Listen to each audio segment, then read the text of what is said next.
I just realized I have my mute. I'm muted. I'm an idiot. So let's start over again. Sorry, folks. Technical stuff. You wouldn't understand. But anyway, beer I'm drinking is Touch of Crunch from Artisanal Brew Works. It's very spicy. It's very good. And I'm going back to my Commissioner Power Rankings. Be thankful for what you have. Anyway, so my number one Commissioner Power Ranking in the Kings is now Don Garber, Major League Soccer. You're asking why. I'll give you my reasons. Put the season on hold. Most professional college teams had seasons on hold back in March when COVID started the outbreak. They slowly brought back MLS to action with the MLS's back tournament in July and kind of a bubble situation like the NBA and the NHL. Two teams couldn't participate because their areas were going through a spike in COVID cases. That was Dallas FC and Nashville SC. And after the tournament ended, the season basically restarted. And they had the three Canadian franchises, Toronto, Montreal, and Vancouver. They were playing their games in the United States because of border restrictions. The border currently is still closed as of right now, and I'm pretty sure it'll be closed for the foreseeable future. So, unfortunately, that means that these teams would have to play their soccer in the United States. So I think Toronto played in New York, Montreal played in Philadelphia, and Vancouver played their home games in Portland. I can't remember the exact thing, but Don Garber accommodated the three Canadian franchises playing north of the border, who played north of the border because of the border restrictions. Most of the teams were able to finish out their 23-game schedule.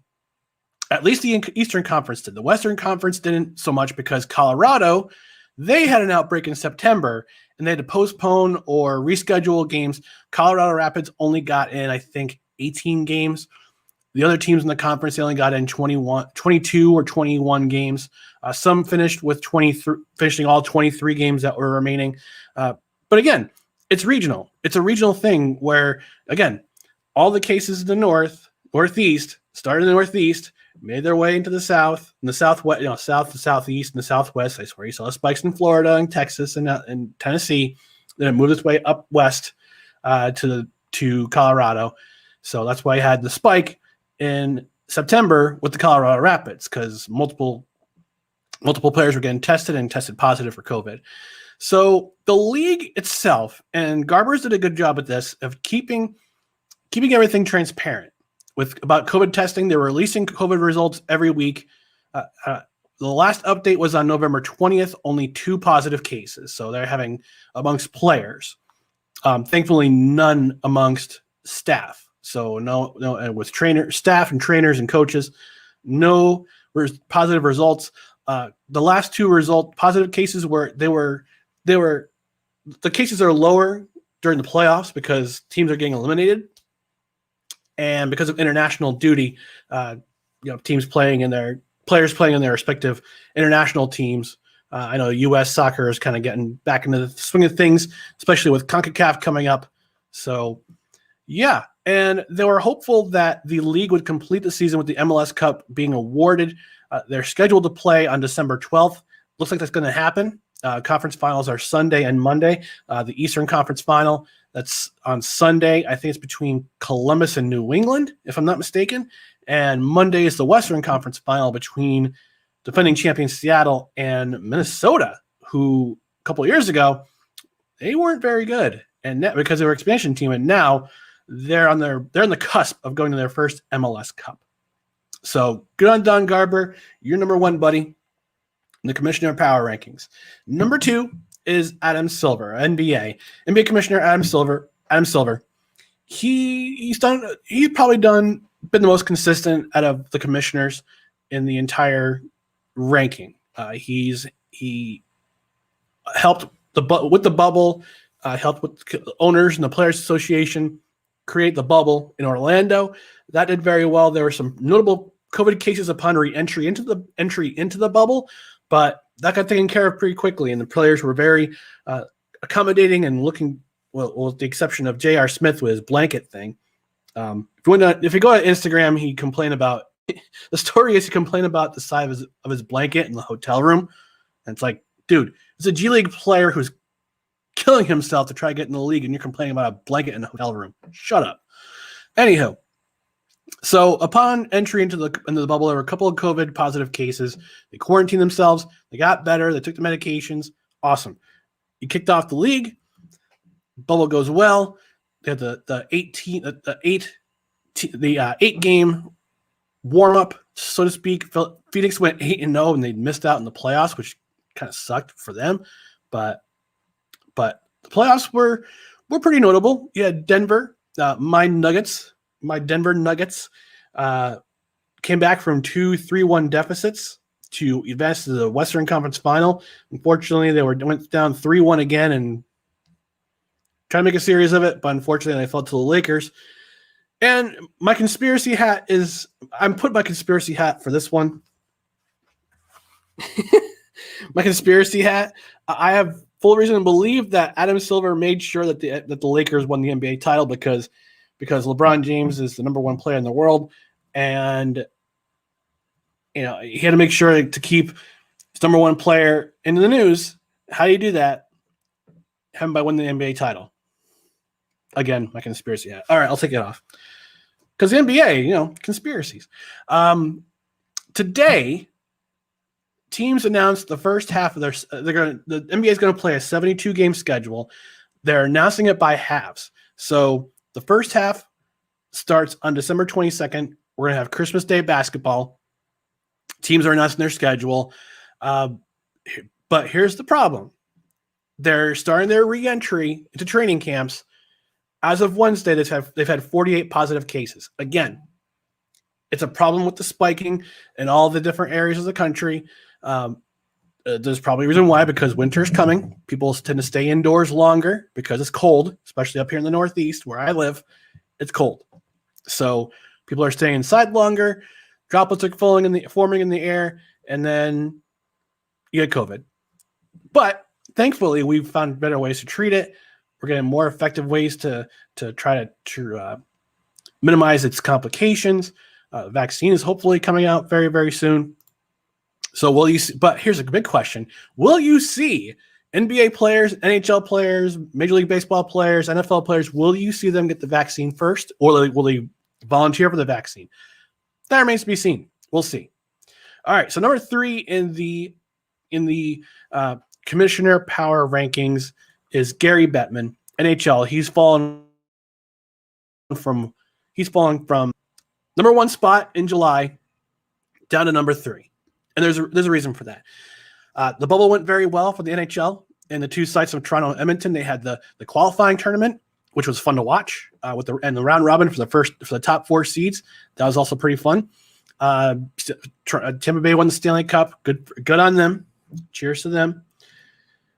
They went under the radar before the season started, before the season rebooted, and they had a new CBA negotiated and signed off on between the owners and the Players Association, which is unheard of because the NHL has this unfortunate sordid history of either locking up their players, going on a strike, or canceling the season altogether. I'm old enough to remember the 1994 lockout. Also old enough to remember the 2004 lockout that canceled the 2004-2005 season. And I remember the 2011-2012 lockout that halted the season for 3 months, and we didn't get hockey again until January.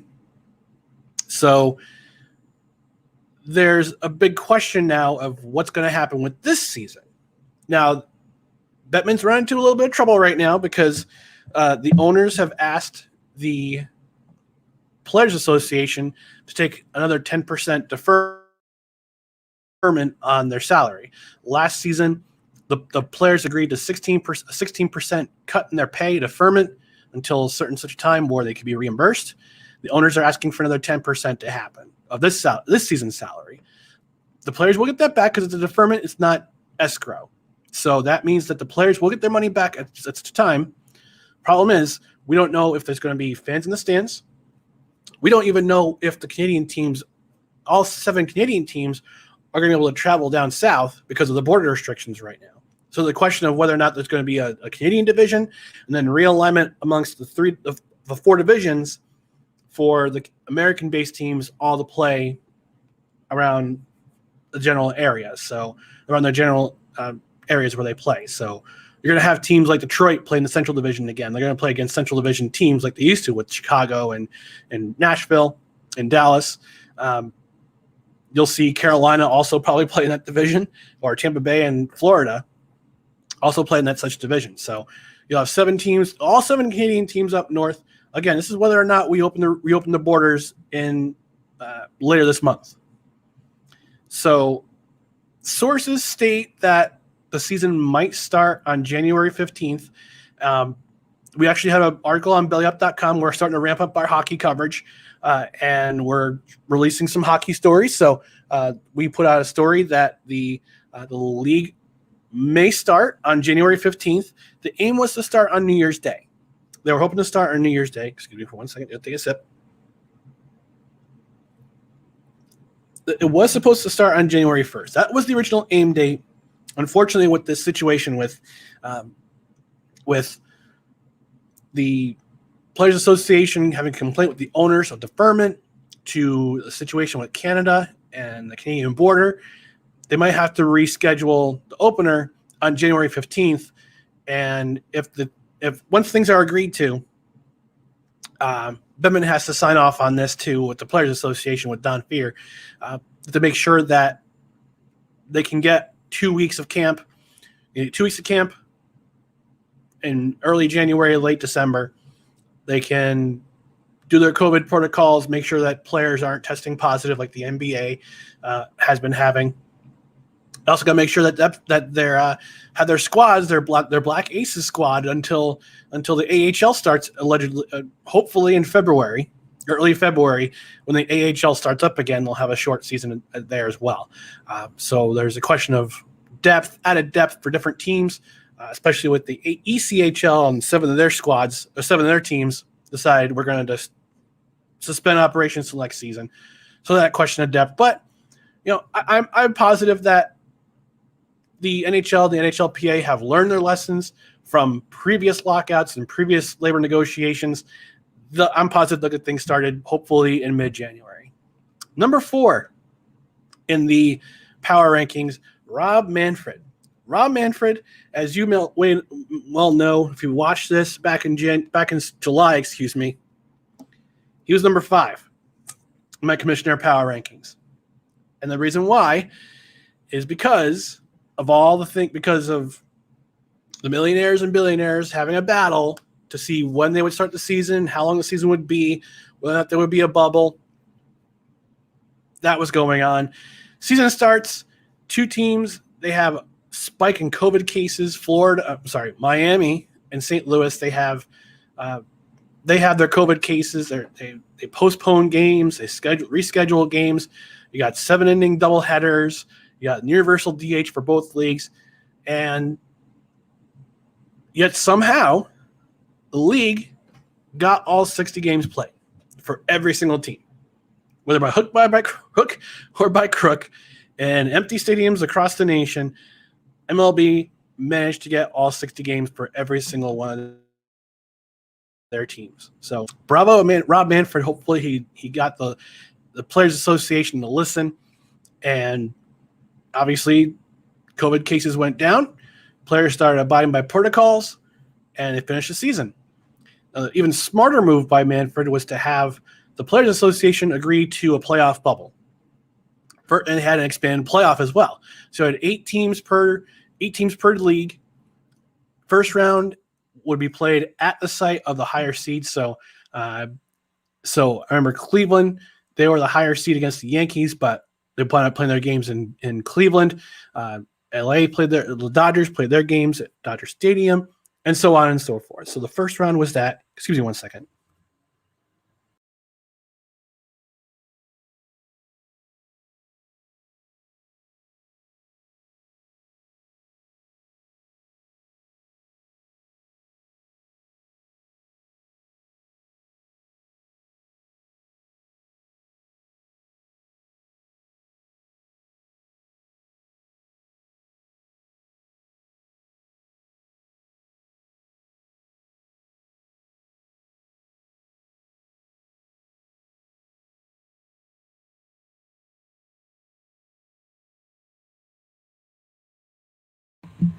Sorry about that. Had a cat that was begging for attention to be fed. So anyway, as I was getting back to the playoffs with the MLB, being the bubble in San Diego, and in Houston, and the Major League, and then the World Series being played at Globe Life Park in Dallas. I thought that was a very smart move to expand the playoffs and to have playoff bubbles and have limited fans in the stands for the World Series. I thought that was pretty cool of MLB to do. So, Texas has less restrictions around than other states around the country, including mine, but another subject, another day. But Rob Manfred came around. He came around. He got the Players Association to abide by the protocols to make sure their season completed. So good on him for that. But here comes the big test. So there's supposed to be a new CBA going into effect, and there's going to be negotiations. And also, will spring training start on time? Because if you remember, I'm old enough to remember that we had spring training and then spring training stopped because of COVID. So hopefully there'll be a full spring training this year. There will be 162 games this year, maybe 154, maybe 150. It depends on whether or not they want to keep this playoff format. Also, it depends on what's going to happen with the universal DH, if that's going to keep going. I'm hoping it does. I like the universal DH. I like the fact that pitchers don't have to hit. That's one less thing for them to do. Even though I see the average batting average for pitchers is probably under the Mendoza line. But let's see what happens with Rob Manfred with MLB. Hopefully, there'll be a happy ending in terms of having labor peace and having a season start again. All right, and number 5, the bottom of the commissioner power rankings is Roger Goodell, NFL, and NFL.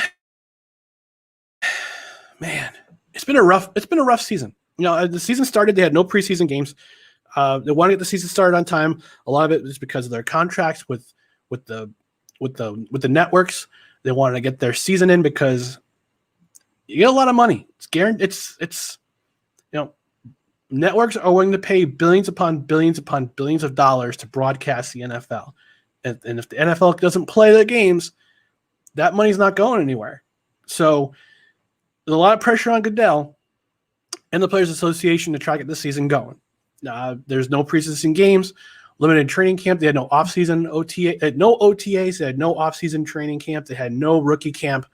So a lot of plays been sloppy, admittedly. And my Jets are 0-11, not primarily not because they didn't have a preseason, it's because they're just terrible. But it's been a rough season so far with COVID cases in several locker rooms, the Titans locker room especially, and the Ravens locker room. We'll get to that in just a moment. But you've had to postpone games, you've had to reschedule games, and the roughest week so far, my goodness, this week in the NFL was bad, was really, really bad. With the Ravens locker room, you had a strength and conditioning coach go in there with symptoms. He didn't follow protocol. He didn't stay home. And you wound up having a third of your roster catching COVID and having to force a postponement, not once, not twice, not 3 times, 4 times. 4 times the Ravens and Steelers game was postponed because of players continually getting testing positive for COVID. That includes Mark Ingram. That includes J.K. Dobbins. That includes Lamar Jackson. And the big reason why they just want to keep it, I would think the reason why they want to keep it postponed is because both these teams are in the playoff race, especially the fact that you had star players on both teams, but really just one team having all their star players basically coming down with COVID or they're injured. So that's probably their biggest reason why that game was postponed. The Denver game, that was a mess. That was an absolute mess with every single quarterback in that locker room violating protocol. One player getting COVID, the other 2 had to quarantine because they were in the same room with him, and the league refused, absolutely refused, for the Broncos game against the Saints to be postponed. They were forced to start a practice squad wide receiver who played football in college play quarterback, and that was a terrible game. In a way, I feel bad for the Broncos. In a way, I don't feel bad for the Broncos because this is something that they should have expressed to their players, saying, look, we got to follow these protocols. Do you want your game to be postponed? Do you want to play football? But at the same time, I think the NFL did the Broncos dirty and not postponing their game because they had no quarterback. They really had no quarterback. So I think what needs to happen is that Roger Goodell needs to sit down with DeMaurice Smith, who is the executive director of the NFLPA. He should have done this like what Rob Manfred did with Tony Clark, the MLBPA. Sit down with him and say, listen, your players got to follow these protocols. Not only your players, but also your coaches, your trainers, anyone, any staff, cheerleaders, anybody who is associated with your team has to follow a protocol or else they lose a paycheck.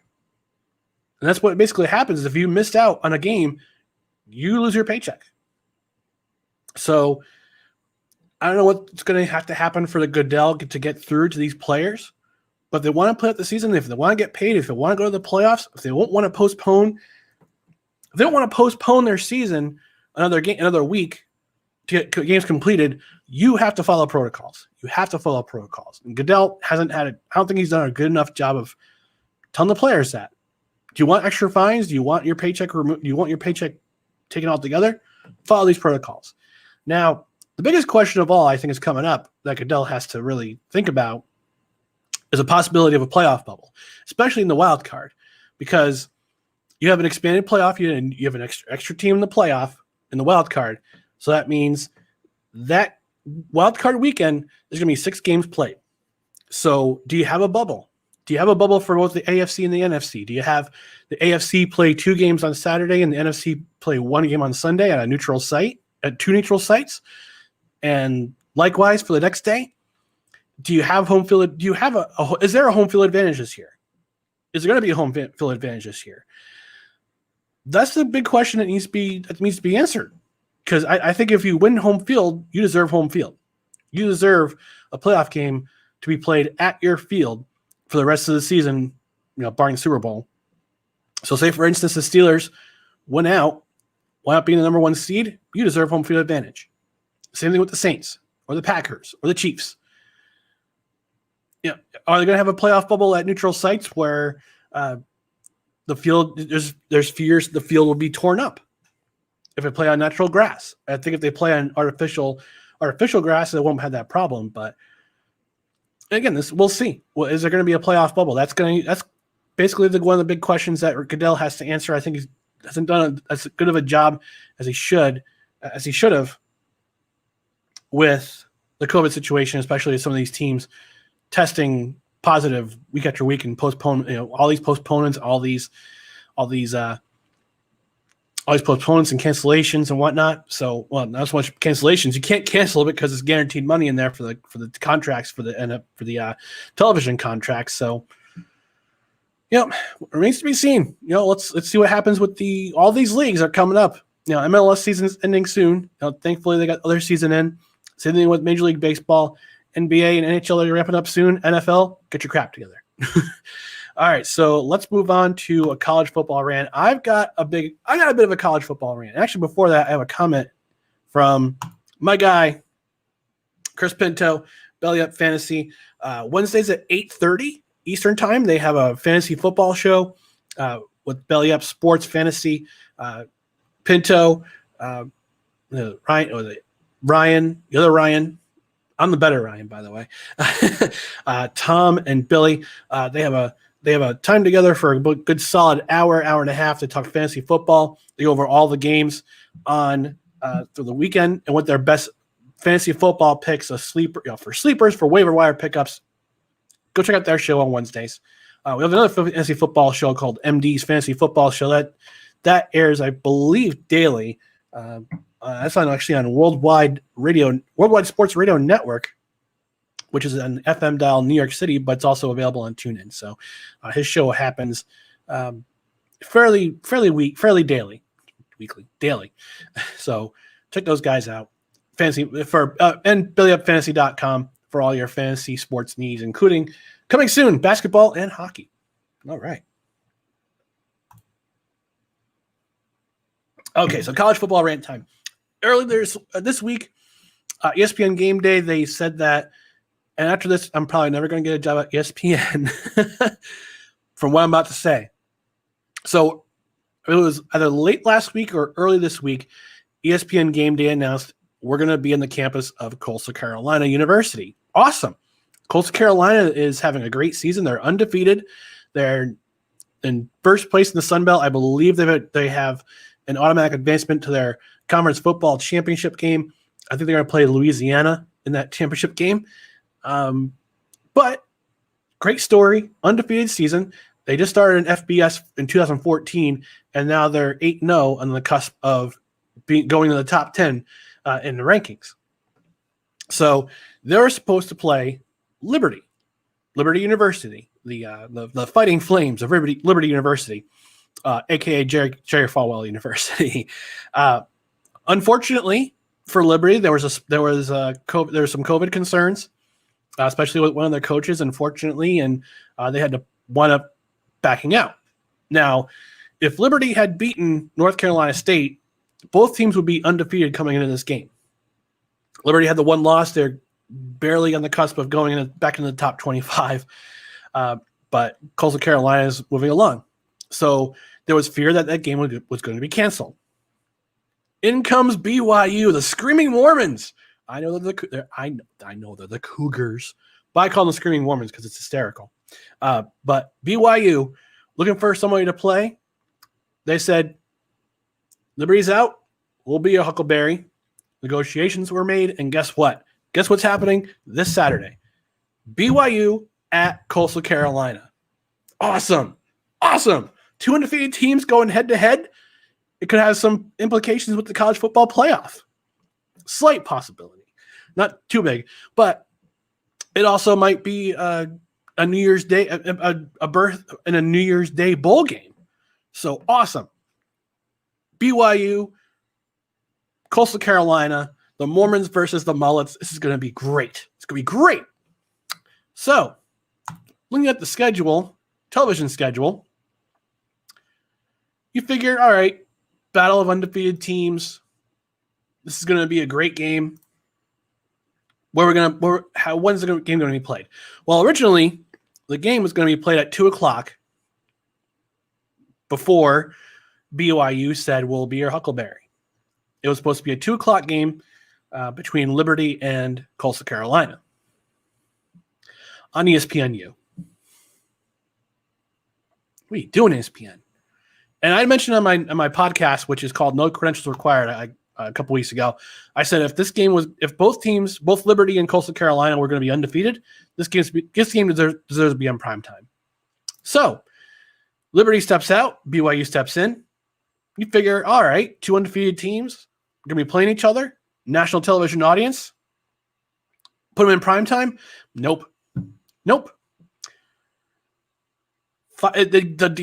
time did get moved. It got moved to accommodate BYU. So now it's a 5:30 start, but guess what? Still on ESPNU. You do on ESPN. I mean, I get it. Power 5 conferences, they bring in money. Power 5 conferences, they get the cash. They bring in the cash. They bring in the ratings. But this is a great story. This is a fantastic story about two teams who are kind of under the radar. I mean, BYU is naturally known because they're BYU. They came to prominence in the late 70s, early 80s, and they've been kind of in the national spotlight ever since. They went independent. They decided to become independent a couple of years ago. They've been kind of touring all over the place, especially during COVID. They put together a slapdash schedule, and they're currently 8-0. They were in the top 10 in terms of ranking, but with the college football playoff being what it is, they're now 13th. Unbelievable. They've beaten one top 25 team. Actually, they've beaten one top 25 team. They were supposed to play Army when they were in the top 25. Unfortunately, that game got postponed because of COVID, and of course. But now you have the opportunity to put two football teams who are undefeated, possible CFP implications, possible New Year's Day bowl game implications. One of these teams could go to a New Year's bowl game. It's on ESPNU. It's on your second tier Ocho channel when you should be having it on ESPN2.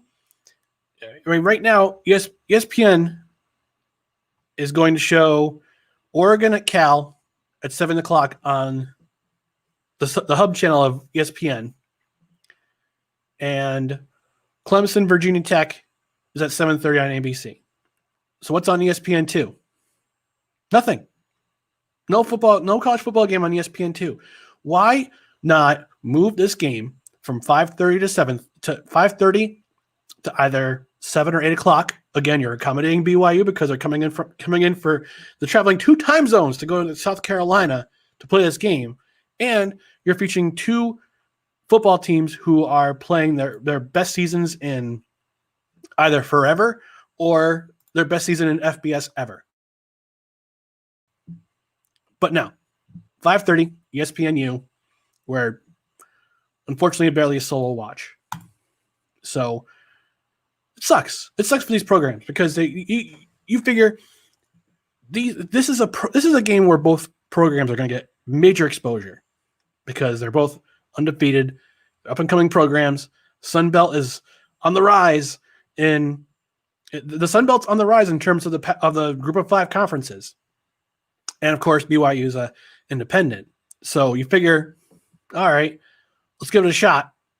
Have these 2 teams, maybe some high school recruit somewhere, a 4-star recruit, sees one of these teams play and says, I want to play for this team. Nope. You put it on the Ocho instead.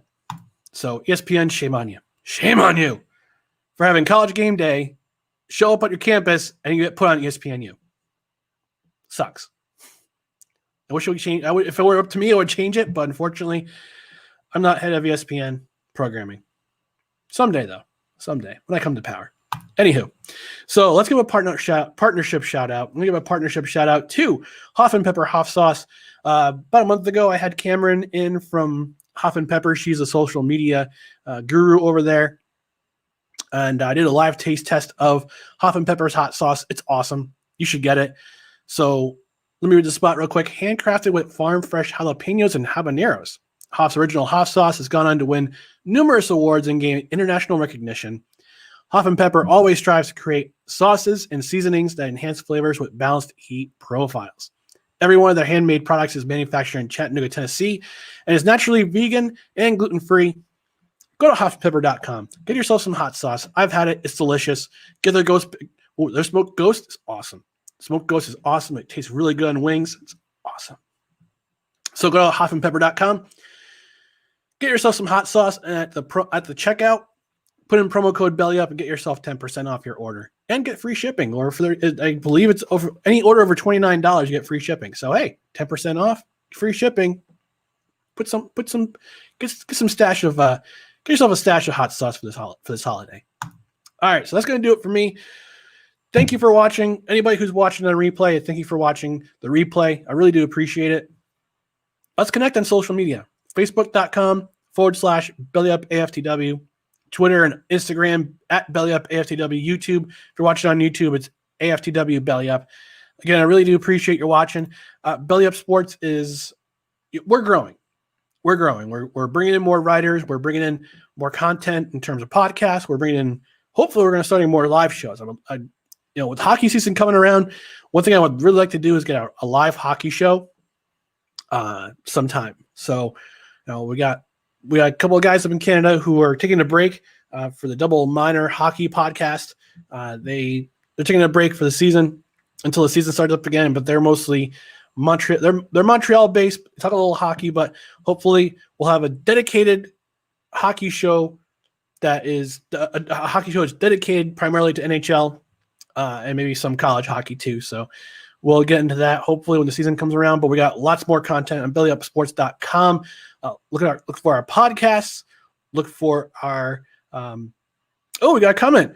Oh, Vince from the Sports Stove. Buddy, go Priestess, go Preds. All right. All right. So Southern Fried Hockey right there. Thanks to Vince. Appreciate you watching. Which page you watching, buddy? But yeah, go to bellyupsports.com. We got a lot of content there. We're piping up our coverage in terms of individual teams. We're piping up our podcast streaming network. We're moving a bunch of our podcasts to Worldwide Sports Network, hopefully coming soon. Come join us. If you're a writer, if you're a streamer, if you're a podcaster, and you want to get yourself affiliated with a growing network, a growing website, it's growing. We're getting a lot more sponsors. Get yourself to bellyupsports.com. Join the crew. Come on board. All right, folks. Again, that's gonna do it for me. Ryan McCarthy signing off. Enjoy your weekend. I'll save you a seat at the pub. Cheers, everyone.